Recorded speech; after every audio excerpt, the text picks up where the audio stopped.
Hello guys, আসসালামু আলাইকুম। আমি একটি ভিডিও নিয়ে আসলাম। আজকে দেখাবো এক্সজেড বাইক কিভাবে সার্ভিস করতে হয়।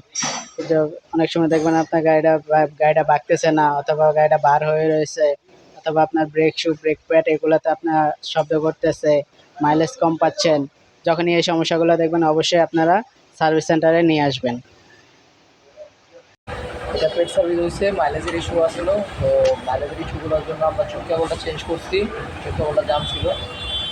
আর হলো আপনার কার্বোরেটরের যেটা আমরা এটা তেলের স্ক্রু বলি, ঠিক আছে, ওই তেলের স্ক্রুটা আমরা মিলাই দিচ্ছি, ঠিক আছে। আর অল ওভার সব চেক আপ করে দিচ্ছি।